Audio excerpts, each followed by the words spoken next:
I'm gonna kick off this video in a totally different way. I'm already going to present you the answer. So if you choose to stay, it's your call. So here's a graph that actually represents Bridgewater's portfolio.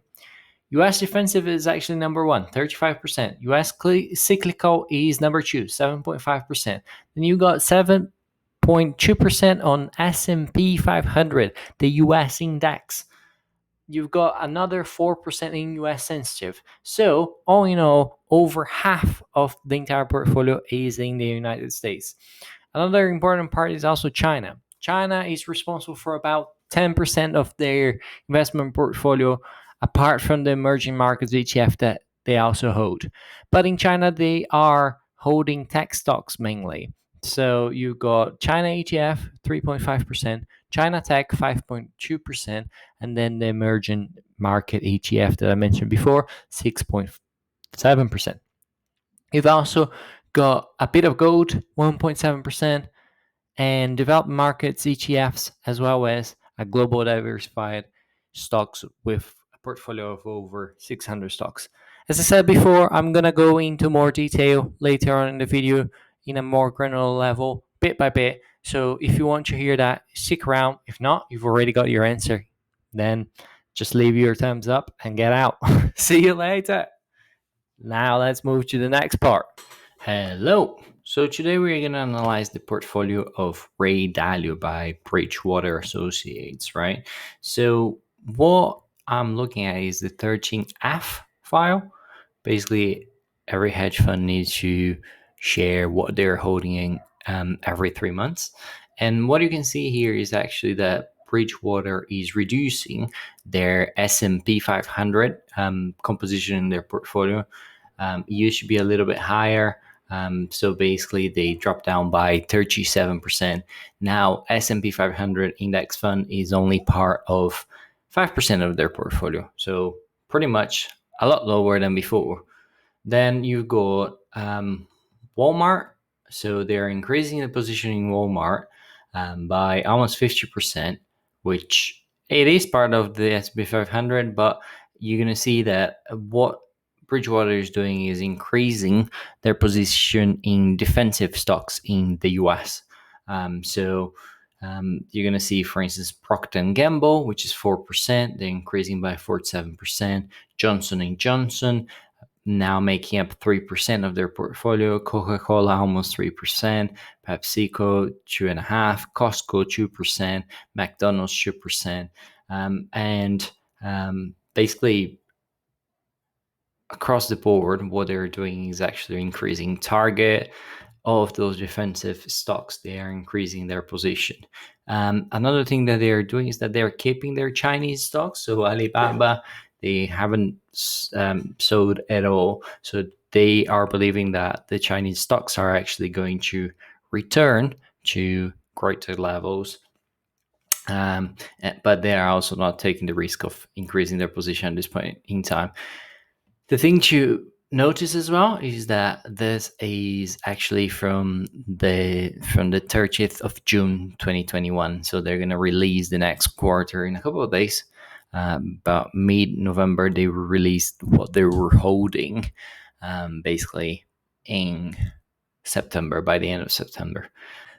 Now going on to the second part of this video, what I did here was compile everything that they had in the hedge fund and basically put what sector they are in, and as well as what that sector represents. So for instance, the S&P 500, pretty straightforward, is the US index, S&P 500. But Walmart is a US defensive stock, right? The Vanguard emerging market would be an emerging market ETF. Then Procter & Gamble, Johnson & Johnson's, Coca-Cola, PepsiCo, Costco, McDonald's, those are all US super sector defensive, right? Then Alibaba, China Tech, and basically I went on doing those things just to understand and classify what are the super sectors where Bridgewater is putting their money. And that's a kind of very interesting exercise because then you get to know actually what's the total composition of their portfolio. I stopped around the company number 87. Basically, that corresponds to 75% of their portfolio. The other 25% is very, very highly diversified. So if you look at actually how many stocks they own 784 different stocks, which is a hell of a lot. I don't have the time for that. But what I do have the time, the graph of the sum of percentage of the portfolio. So basically, 35% alone is US defensive stocks. So that basically shows that, they are preparing themselves for a market crash. They think that the US market value is highly valued, but they're still not very prepared to own bonds. Even though Ray Dalio is a huge advocate of having a balanced portfolio and very, very well diversified, they're still not holding much bonds. Why would they, right? Because interest rates are zero. So bonds are basically a scam at this point in time. Then you've got 7.5% of US cyclicals. So those are the banks, for instance, and things that go around with cyclicals. 4% of US sensitive. That is majorly healthcare. Then you got 7%, which is the S&P 500 indexes. So even within the indexes, they actually purchase different indexes of the same thing, just for a higher level of diversification. One thing that is also interesting here is that they own gold. Gold, that's right. Right, that has been a proponent of gold for a while now, but they've vastly reduced the amount that they own. At one point, I think last year they were owning about 15 to 20% of their portfolio in gold. Now it's just shy of 2%.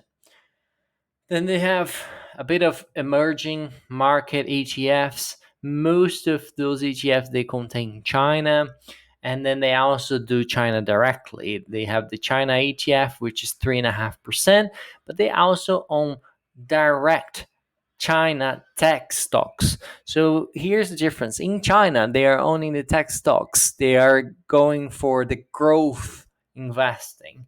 Whereas in the US, they're going to value investing, the defensive stocks. So that basically means that they probably see a lot of growth potential in China for the near future, whereas in the US, they think it's overvalued at this point in time.